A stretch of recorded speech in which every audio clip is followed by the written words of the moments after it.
Hello, everybody, and welcome to another episode, the 100th episode of Hawk Blogger Mornings. I am Brian Nemhauser. You can find me on Twitter and on Instagram at Hawk Blogger. And folks, man, it's been a ride.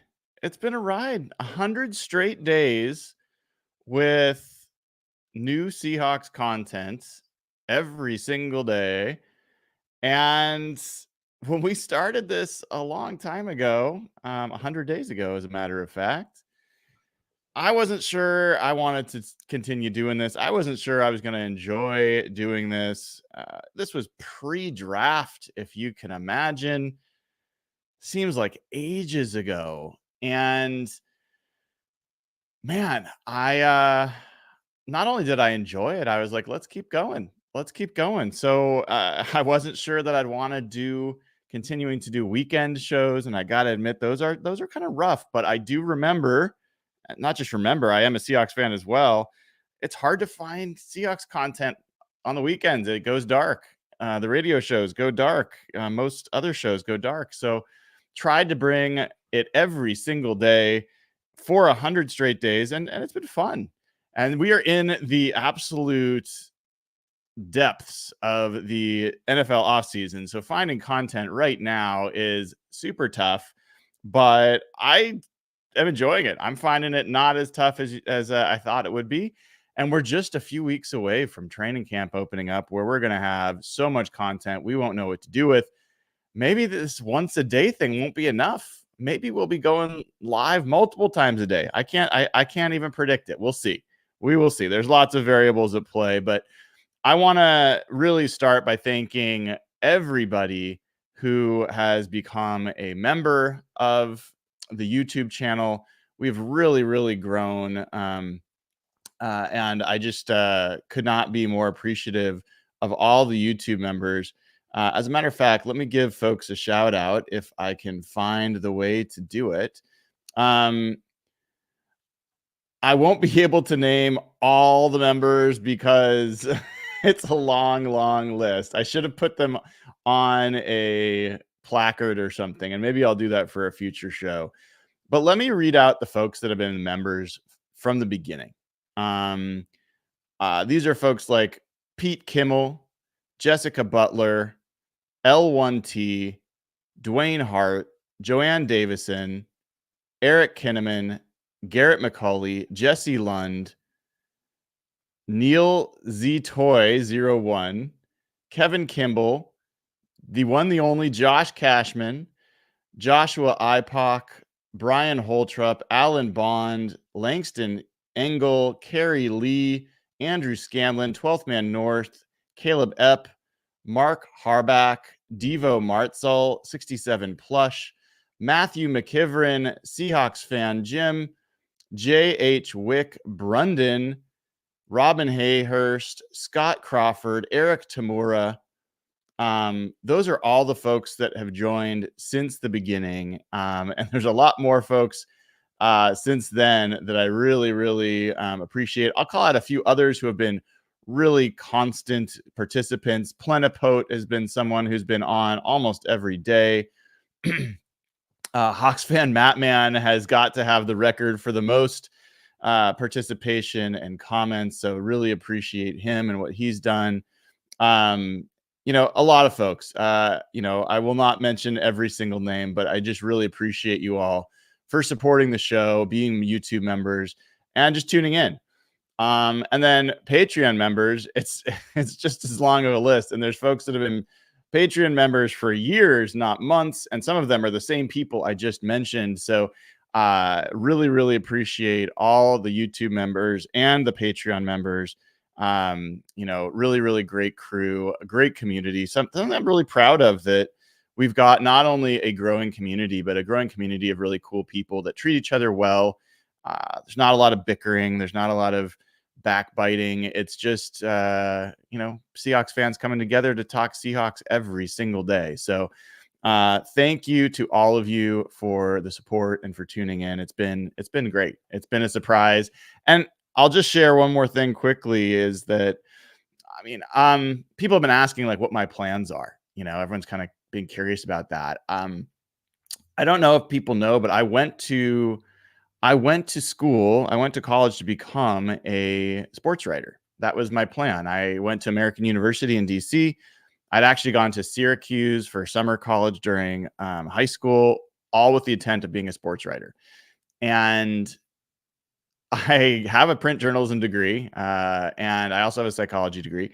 But when I was at American University and got really a front row seat to what the life of a journalist was like, I looked at that. I looked at the industry. I looked at the $14,000 a year that at that time sports writers were getting paid, and I just thought, I don't know, man. This feels like they're basically taking advantage of somebody for doing a really cool job by paying them a very small amount. And and I was like, I just don't think that's where I'm going to be able to support a family and have the career I want. So I thought I was going to be a sports psychologist. Didn't do that. Long story short, I've gotten to this point in my career where I have a little bit more say in what I do with my time and a little bit more say in terms of where I spend my professional time. And I'm having conversations with companies that would like me to come back, and I may do that. It's possible that I'll go back and do some of what I've done in the tech field for longer. I love what I've done. I love, leadership and coaching and helping people along their path and building great products.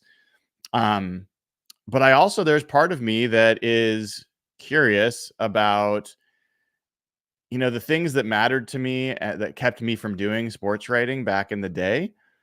Maybe, maybe I can go back and do what I always wanted to do and be a sports reporter of sorts. And it won't be as probably an official capacity. I might decide to reach out to a couple papers and see if they want some coverage.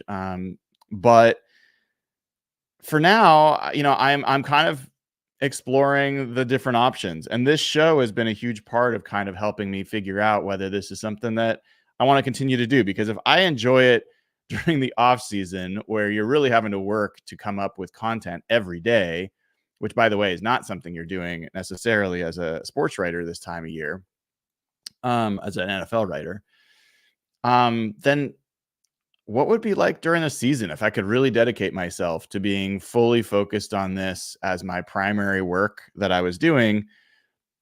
What would that feel like? What would that be like? What could we do together as a community? And as you know, all proceeds that I've raised are going to charity, and that's always been the case with what I've done with Hawk Blogger and with Real Hawk Talk, and now with Hawk Blogger Mornings. If at some point I decide to really make a go of this and make it my full-time focus, then we'll have a conversation. I don't think I'll be able to make it 100% charity forever and for always, but I would like to make sure that I always have charity as a really central part of what I'm doing with this. And so I don't know. We'll see. There's a lot of those conversations that are down the line. I haven't made any final decisions. I'm not sure I will in the next few days or few weeks, but it's possible. So I'll keep you all informed. I will promise I will never change where the money goes without having conversations and letting you all know. And if you decide you don't want to support it, if it's not 100% charity, that's totally your call. I understand and appreciate that. Hopefully you guys would understand that we do have bills to pay, and I can't just if I'm going to make this my full-time thing, I can't have all the money not go to any of our bills. So that's some of what's on my mind and I'm thinking about. And honestly, the engagement with all of you has been a huge part of what makes this fun every day. So thank you for tuning in, and thank you for all the congratulations I'm seeing in chat. It's great to see all of you. And even then, we've got a new member, Kane Muss. Love seeing the community grow. So please consider joining either as a YouTube member or as a Patreon member at patreon.com/hawkblogger, or doing both, which a lot of folks have done. And hopefully, we just continue to have, I think, the best community around for Seahawks fans. So with that in mind, what I had planned for today is going to be a little bit of a look back. if I was really good at what I was doing, let's say this differently. If I if I had chosen to spend my day yesterday all on this instead of on some family stuff that I had to do, then I would have had all these sound bites, clips prepared for you, a great highlight show. Instead, what I wanted to do is just kind of go through and talk about the things that I learned over the last 100 days, things that I didn't know before we started this show together, and things that now I know that I think are pretty important. I do have a few clips to play. So we'll go back, we'll listen to a few things. But it's kind of remarkable when I went and looked back at what what I was talking about in the first few episodes. I mean, this was a long time ago at this point. So, uh, let me quickly, actually, speaking of family stuff, my son needs my attention for a second. I will be right back. Hold on. I'll be right back. 1 second.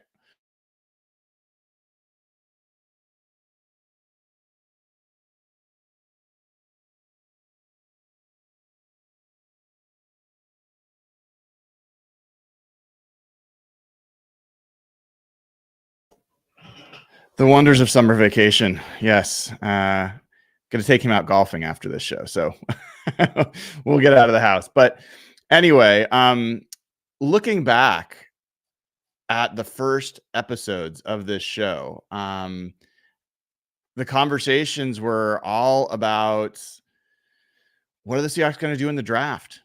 That was the focus. And the very first episode of Hawk Blogger Mornings happened on March 25th, 2024. And it was an episode about, let's see, I got to pull it up here. It was an episode about linebackers. And I'm going to try to see if I can pull up the actual show here for a second. And here is the first intro. It's a funny thing, I'll probably get some kind of copyright hit for putting my own content on here, but let's take a look and a listen to the first opening of Hawk Blogger Mornings. It's a little bit odd to share a picture of myself within a picture of myself, but here you go. For people that were curious about what we talked about back then. Hello, everybody. Welcome to the very first episode of Hawk Blogger Mornings. Figure out what the actual title is, but that's what I'm going with for now. I am Brian Nemhauser. You can find me on Twitter at Hawk Blogger. And folks, there's this thing called the NFL Draft happening April 20th. Yeah, I don't really feel like listening to me talk about that. But that was the very first moments of Hawk Blogger Morning. And from there, that episode was all about linebackers, and it was about the linebacker position for the Seahawks. And that was the start of when I was able to, really kind of look into Mike Macdonald a little bit more than I had previously. And one of the things that really stuck out to me about Mike Macdonald was the weights and heights of the players that he used in the front seven. And so one of the things that I've learned over the past 100 days is that he has some pretty consistent size groupings for his outside linebackers, his edge players, his defensive ends, and for his nose tackle. And that when I applied that to, this is in the second episode, when I looked at defensive line, it became really clear to me that one of the players that was an odd man out was Draymond Jones.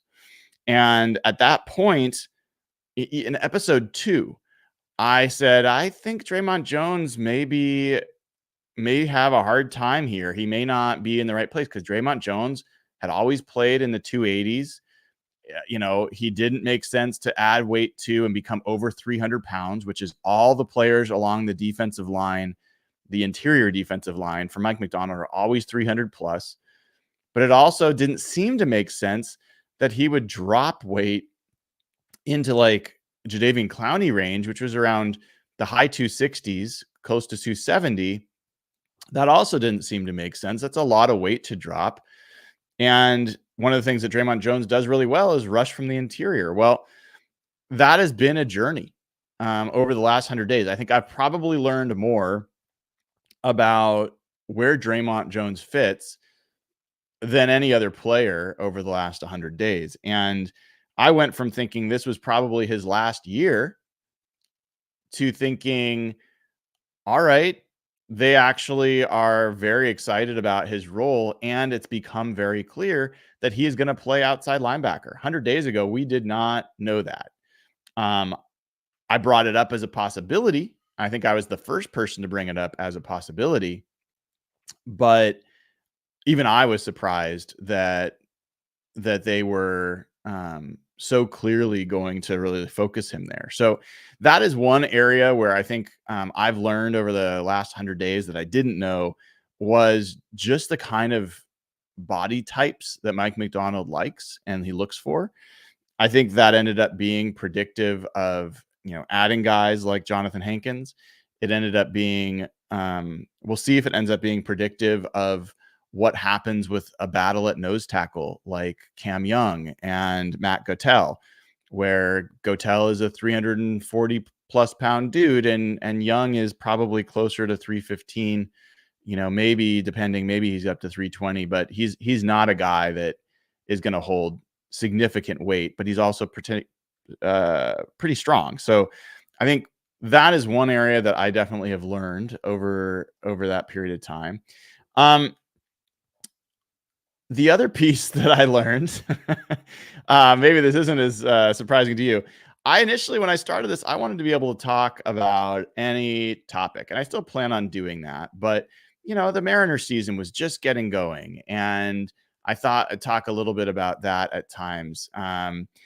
And on episode 4, I had Jason Churchill from Prospect Insider on. And man, were people unhappy. And it wasn't just because of Jason. I know Jason has, different, people feel differently about Jason, but there were people that were just like, I don't want anything other than Seahawks content. And I kind of get it because this whole channel is focused on Seahawks football. And so it's a little bit of an oddball to it's a curveball to throw in some Mariner stuff. So from then on, I've pretty much focused only on Seahawks, but I have looked for opportunities. I'll talk about Mariner stuff, but I'll do it usually at the end of shows if I want to talk about them. And frankly, right now, I don't really want to talk about them because they're driving me crazy. The other thing that I learned over the last 100 episodes, and please feel free to throw out things that like your favorite episodes, the things that you liked the most, and most importantly, throw out in chat or in comments, what do you want to see in the next 100 episodes? What is the content that you want to see? I've done some film breakdown. I've done, some highlight reels. I've done rankings of different position groups. I've done obviously a lot of interviews, and I know those are always the favorite. But yeah, let me know. It's obviously like everyone's gonna say, well, I'd love more Byron Murphy interviews. Well, so would I, but the team has effectively put a kibosh on all player interviews for the foreseeable future. We'll see how that goes, but it's a little bit working under the radar to get those guys on, and sometimes it works, sometimes it doesn't. But I would love to know, what topics. I've heard from some folks some ideas, and would love to continue to hear so we can have those conversations together. But that is one of the things I've learned over this 100 days is, man, we've had some great guests. I mean, really surprising to me that there's been this many people open to jumping on. My first guest was Mitch Levy, who, there's a lot of folks who have, feel some kind of way about Mitch. I'm not going to go into all the details. I've been disappointed with how much people have been self-righteous about him coming on. Mitch was an important part of my sports radio experience when I moved to Seattle. He's been nothing but good to me. And, his issues that he went through, his public issues that he went through were something that he has worked through with therapy with his family and done so publicly and apologized. And I'm just not someone that believes that society is better by excommunicating people because they've made a mistake. I think he's been gracious and so I've been a little disappointed that there's been some folks that have been pretty negative about him being on the show, but I've had him on the show a couple times. I will have him on the show again. And he was my first guest, and that was pretty cool from my perspective to have, I think, maybe the best sports morning show host in Seattle area history, kick off as the first guest for this show. And then, we talked about Jason Churchill. Eric McLean was a guy I was really excited to have on back then. He was my third guest, and we talked about all the ACC players. And so I loved that episode. It was one of the ones where I started to learn a little bit more about Graham Barton, who was a guy that initially I was super low on and was not wanting for the Seahawks. But talking to Eric, talking to others, watching film, listening to other people, got really excited about Graham Barton. And I think, he's going to end up being a really solid professional player. But I think maybe the most popular guests that I've had on have been the roundtables. I had the idea of having a draft roundtable with Rob Staten and Griff Sturgeon, C. Mike's spin move. And people have loved that. People have loved having, different people cross over from different channels and just really get into the nitty gritty. Griff being someone who can talk about the X's and O's, Rob being someone who knows everything about knowing everything about the prospects, their numbers, their testing, has done a bunch of interviews with them as well. So I think that's gone really well. People have liked that.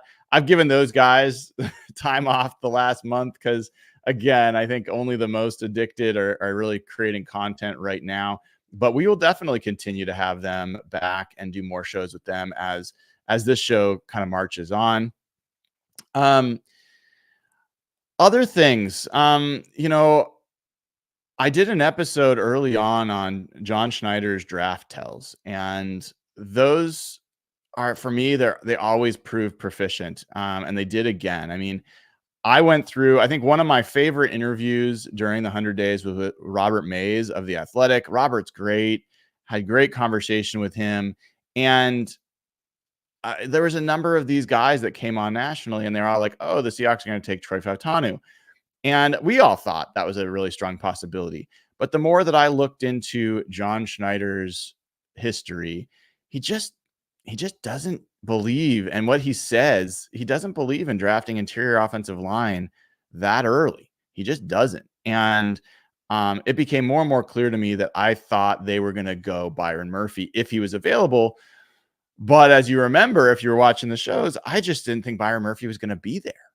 I didn't think he was going to be there. And so let me play for you the reaction from our 15 hours of draft coverage. But this is the reaction on the night of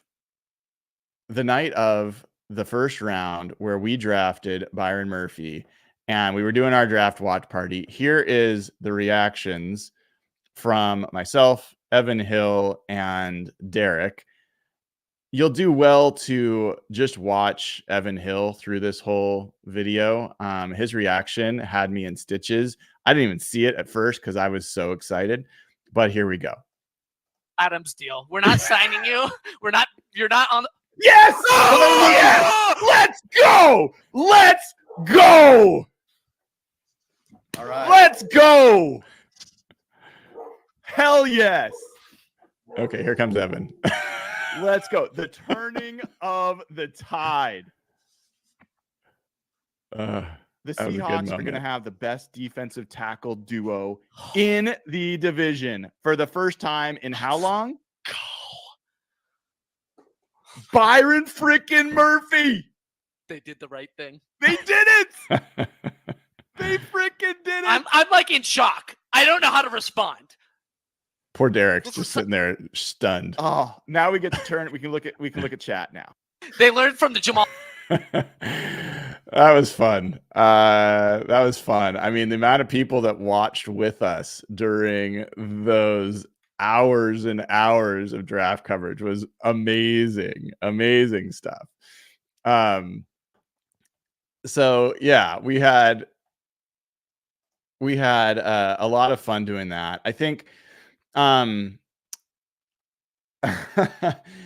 of the things that was great. One of the guests that I had obviously had Rob Rang, Brandon Thorne, who I've got a ton of respect for as an offensive line guy.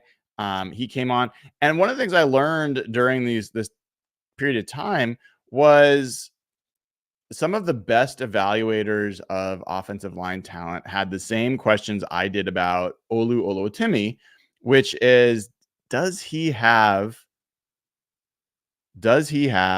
the requisite strength to be a run blocker, to hold the point of attack as a center? And that was interesting to hear.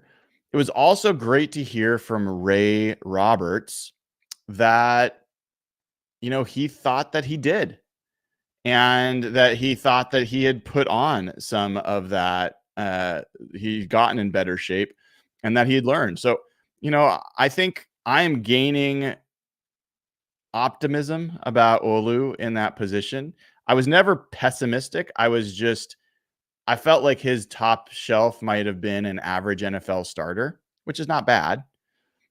But I'm a little bit hoping that maybe he can be more than that, and we'll see. But I think maybe the biggest highlight of my time with Hawk Blogger Mornings was when I had Byron Murphy on.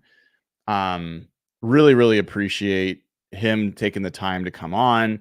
And here's one of the answers to a question that was probably my favorite answer of his interview. There's a lot of great stuff, but this one stood out to me.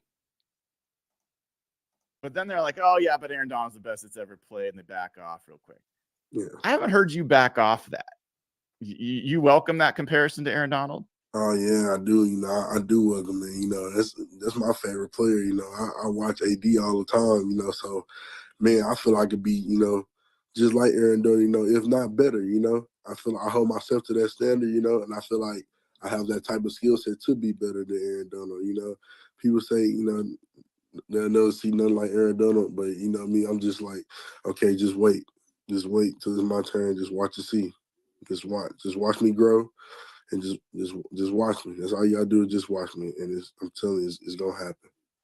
Byron, I love hearing that. I think every Seahawks fan loves hearing that, because nobody ever gets to be great by accident, man. Right. Nobody ever gets to be great by pushing off competition. The way you move. I love that from Byron Murphy. I think that was really a great indication of not only that we've got an incredible athlete, but we've got someone who is incredibly motivated to be not just good, not just great, but the best that ever's done it. You don't know if you're going to do it, but you're not going to get there if that's not your goal. And we'll see. We're going to get to see real soon whether that's even a realistic conversation to have. But I love that from Byron Murphy. I think one of the things that's funny is there was this controversy. You can kind of see it behind his head here. He has the Steelers sign, and the chat was freaking out about the Steelers stuff. And I asked him at the end about it. He's like, no. I'm in my brother's room. I'm not a Steelers fan. I've never been a Steelers fan. So that was a funny moment as well. A couple other things that I'll just call out, I think Jarek Reed and Trey Brown were gracious and great interviews that I learned from, and we learned on this show that Jarek Reed was back to running, that we learned about his health status. We learned about where he was in his off season. and his recovery, which was great. We learned that he was going to bring back the blue ski mask on the trip to Detroit this year. We also, on this show, if you remember, this was the first place to have the full Seahawks schedule predicted. We had it by, I think, 9 a.m. that morning. Maybe it was 10, but somewhere early in the morning, had the full Seahawks schedule predicted, well ahead of when it was announced, and went through and talked about. I mean, this was a great schedule for the Seahawks. I really still think that. I'm kind of shocked there's people that think it's not a great schedule, but had a lot of fun predicting that with folks. We've gone through, I think we've learned a ton about Mike Macdonald over these 100 days and 100 episodes, and learned it from different people, learned it from different quotes, learned it from him himself. One of the things I think we've learned is he is just a different coach once he got on the field, and he just hit his stride. So I think that's been a lot of fun to kind of see him come out of his shell, and that everybody has been just noticing how smart this guy is, which is never a bad thing. I think besides that, maybe my biggest thing that I've learned over this period of time, as I dug in, I did not spend a lot of time looking at Kayvon Wallace or Rayshawn Jenkins or, some of these other like lesser known free agent pickups. But I think my perspective about the Seahawks safety room has changed the most over the last 100 days. I think I've looked at this through my own lens. I've looked at it through data.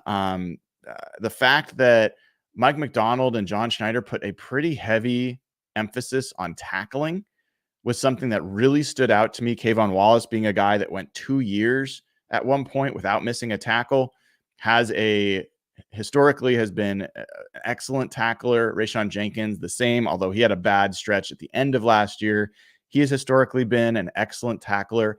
And you compare that to the tackling problems where the Seahawks had Jamal Adams and Quandre Diggs, two of their worst tacklers last year, with some of the most missed tackles, even though Jamal Adams only played a handful of games.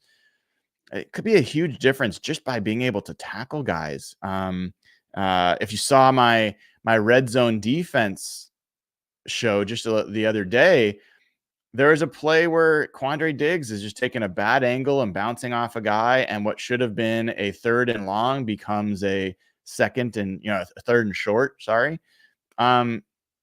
Those types of plays matter. And Quandre Diggs was essentially the worst tackling safety in the NFL last year. And I think going from that to what the Seahawks have now, I think has a chance to be a really positive change. I still liken it to Tayshaun Gibson. Will never be mistaken as like one of the best safeties in the NFL, but he was a very solid veteran for the 49ers, and he made all the plays he was supposed to make and a few more, but he was just a very solid player for them. I think the Seahawks getting that kind of like consistent veteran play could just be a nice step forward. The other thing that I think I learned the most about in this time period might have been Tariq Woolen, because the narrative out there is that Tariq Woolen had a down year as a sophomore, his 2nd season in the NFL. And I think he had a down year from a few perspectives. He had a down year. He had fewer interceptions. He didn't have 6 interceptions like he did as a rookie. I think interceptions are like sacks. It's a little bit hard to you don't know when you're going to get your chance. I didn't see him dropping a lot of interceptions or, whatever. So I don't think that, to me, is irrelevant. I don't care about that. The other thing was run defense. And I think that was real. And I went over it in this show, but he actually started out last season quite strong in run defense. He was getting grades in the 70s, like very good. I think he got injured, he hurt his shoulder, and I think he also just became a little less willing. And then he had a really tough time in zone defense, zone coverage. Those were the two things for me where I think he had a down year. But I had Cody Alexander on here, Coach Cody. For people that like X's and O's, if you haven't listened to the Cody Alexander shows, I highly recommend you do. There's a lot to learn there. And he had Tariq Woolen as the second ranked man cover corner in the NFL last year, behind only Sauce Gardner. That was the first time I'd heard someone have that high of like praise and specificity to the type of player, type of thing that he was doing really well. He also had him quite low on zone coverage. So it was really great. And he had him broken down. We have an episode where he just breaks down all the different types of coverage that these different players and run defense, right? And we went through some of those players. He is one of the Cody Alexander is one of the guys that talked about Rayshon Jenkins and Kayvon Wallace being as good as they are, and reason for the Seahawks to be very excited about that pair. So that was Coach Cody has been a great guest on this show. And then after hearing that about Tariq there with Cody, you get PFF coming out a few months later saying that Tariq Woolen was their number 1 graded man cover corner in the NFL last year. So I think this narrative really needs to change about last year being a down year for Tariq Woolen. I think the reality is he had some specific issues. I think some of them are related to his level of preparation. That's the zone coverage stuff. I think Tariq Woolen is the type of athlete that's been able to rely on his athletic ability and his instincts to be good right away, which for most people means you don't feel as much motivation to get into the details, because why would you if you're good anyway? And there's also, if you're an athlete, if you played sports, there are some players that actually don't do as well with all the information. They're actually just better playing off their instincts. They're just natural players. And so there is a little bit of a balance. I'm not saying that's Tariq Woolen, but it could be. He's clearly got enough athletic ability and good enough instincts that he's not a bad player without going into the level of detail that some of the other guys do. But I think that's going to be, a big change for him this year. And I think his play in zone coverage, if he's able to figure that out, that's a huge difference. And we just heard from Leslie Frazier, the show that I did yesterday, that they're looking at Tariq Woolen being their number 1 corner that can travel around the way that Leslie Frazier had Tre'Davious White do in Buffalo. And so they're challenging Tariq to be that kind of player. And I think he's got the capability. And I think if you look at what he's able to do in man coverage, that bodes really well for what the Seahawks want to do.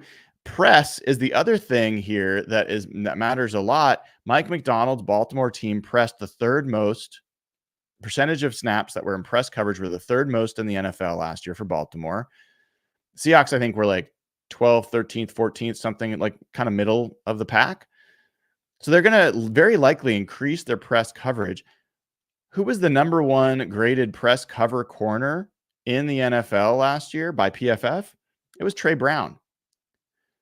So I just think the Seahawks have a lot of things pointing at them having a really great secondary that we hoped that they would have last year and just did not come to fruition. I think that they have guys that are smart, that we've heard from Trey, we heard from Jarek Reed, we've heard from Leslie Frazier.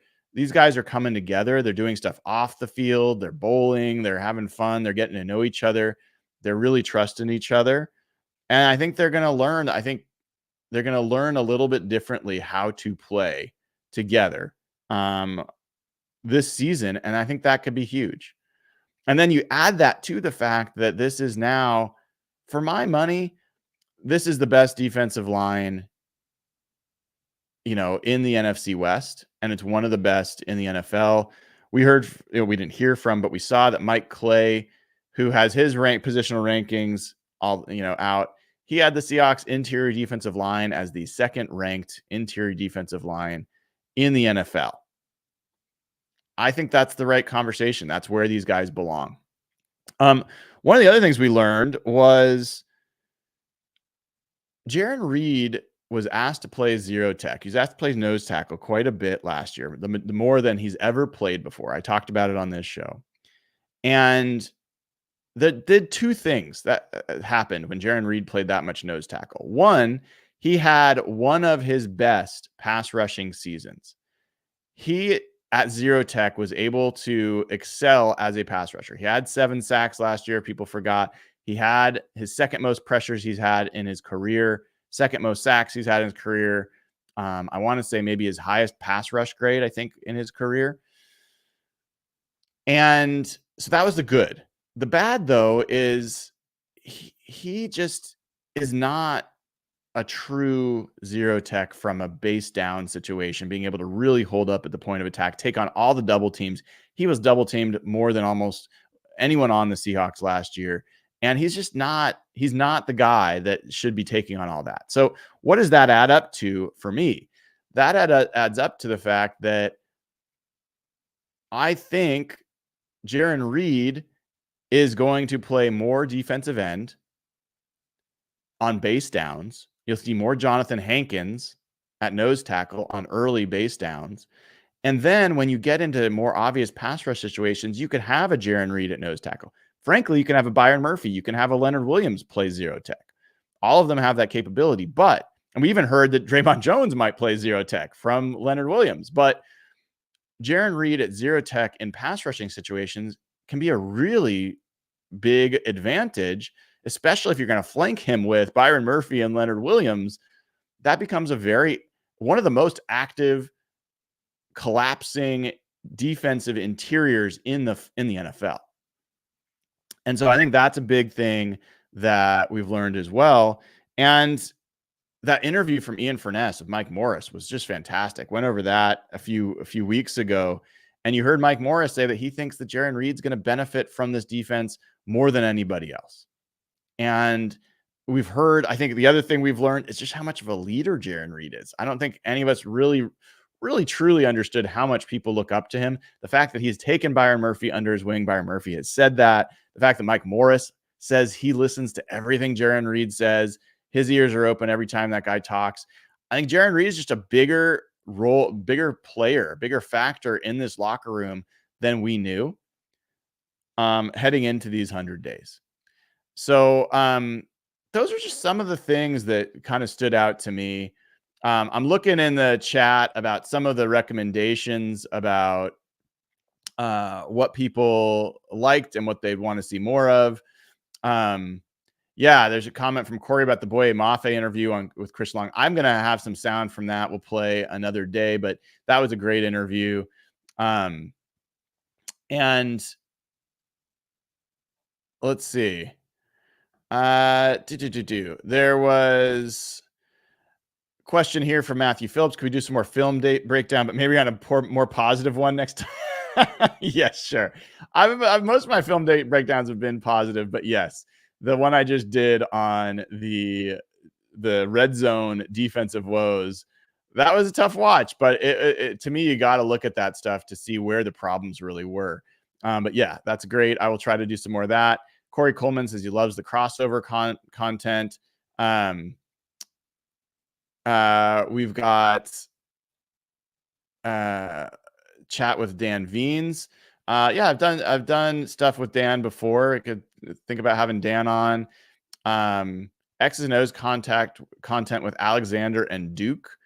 I'm not as familiar with Alexander and Duke, so I'll check them out and we'll see if there's something that makes sense there. Michael Fawcett said, I would love if somehow you're able to get the local comedian Adam Ray on. I don't know why he'd come on, but I don't know him. But give me a pointer. I'll check it out. Hear from Kane, our newest member, that the roundtables have been your favorite, especially the NFC draft. Learned so much about the competition of teams and our competitors' teams.